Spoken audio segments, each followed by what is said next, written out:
असफलता से सफलता तक, डॉक्टर APJ अब्दुल कलाम की प्रेरणादायक कहानी। यह कहानी है एक ऐसे बालक की जो दक्षिण भारत के एक छोटे से गांव से निकलकर भारत के राष्ट्रपति पद तक पहुंचा। यह कहानी है संघर्ष, मेहनत और सपनों को हकीकत में बदलने वाले एक महान वैज्ञानिक APJ अब्दुल कलाम की। शुरुआत एक सामान्य परिवार से। अब्दुल कलाम का जन्म 15 अक्टूबर 1931 को तमिलनाडु के रामेश्वरम गांव में हुआ था। उनके पिता जैनुलाब्दीन नाव चलाते थे और धार्मिक रूप से श्रद्धालु व्यक्ति थे। उनका परिवार अमीर नहीं था, लेकिन संस्कारों में बहुत समृद्ध था। कलाम बचपन से ही पढ़ाई में रुचि रखते थे। स्कूल के बाद वे अखबार बांटने जाते थे ताकि परिवार की मदद कर सकें और अपनी पढ़ाई का खर्च निकाल सकें। उनके पास ज्यादा साधन नहीं थे, लेकिन सपने बहुत बड़े थे। पहली असफलता, इंजीनियरिंग प्रवेश परीक्षा। कलाम का सपना था कि वे एक अच्छे इंजीनियर बने। उन्होंने Madras institute of technology MIT में दाखिला लेने के लिए बहुत मेहनत की। परीक्षा पास की, लेकिन एक बार एक महत्वपूर्ण प्रोजेक्ट पूरा करने में देरी हुई। प्रोफेसर ने कहा कि अगर समय पर काम पूरा नहीं हुआ तो दाखिला रद्द कर दिया जाएगा। कलाम ने दिन रात मेहनत की और समय से पहले प्रोजेक्ट पूरा कर दिखाया। यह उनके आत्मविश्वास की पहली बड़ी परीक्षा थी। दूसरी असफलता, वायुसेना में चयन न होना। अब्दुल कलाम ने वायुसेना में पायलट बनने का सपना देखा। उन्होंने परीक्षा दी, इंटरव्यू भी पास किया, लेकिन अंतिम सूची में उनका चयन नहीं हो सका। यह उनके जीवन की सबसे बड़ी निराशाओं में से एक थी।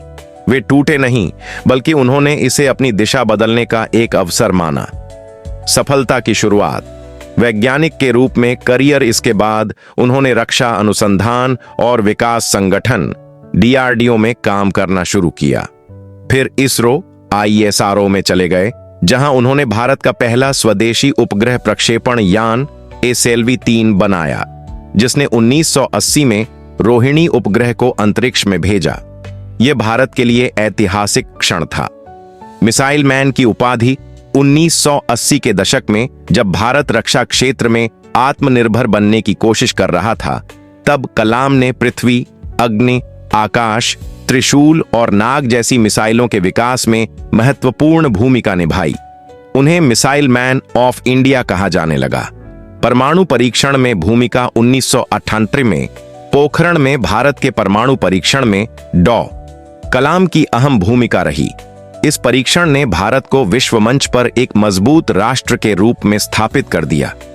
राष्ट्रपति बनना, जनता के प्रिय 2002 में APJ अब्दुल कलाम भारत के 11वें राष्ट्रपति बने। वे ऐसे राष्ट्रपति थे जो बच्चों और युवाओं से विशेष लगाव रखते थे। उन्हें लोग जनता का राष्ट्रपति कहते थे। निधन और विरासत, 27 जुलाई 1515 को एक कार्यक्रम के दौरान भाषण देते हुए उनका निधन हुआ। उनके अंतिम शब्द थे, अच्छा, अब मैं आगे बढ़ता हूं। प्रेरणा और सीख, कभी असफलता से घबराना नहीं चाहिए। मेहनत और लगन से कोई भी सपना पूरा हो सकता है। जीवन में असफलताएं केवल रास्ता बदलती हैं, मंजिल नहीं। शिक्षा, अनुशासन और सकारात्मक सोच से जीवन को बदला जा सकता है।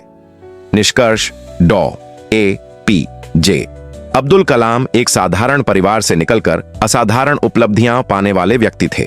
उनका जीवन हर भारतीय के लिए एक प्रेरणा है। वह दिखाते हैं कि अगर इरादे मजबूत हों तो कोई भी ऊंचाई पाना नामुमकिन नहीं।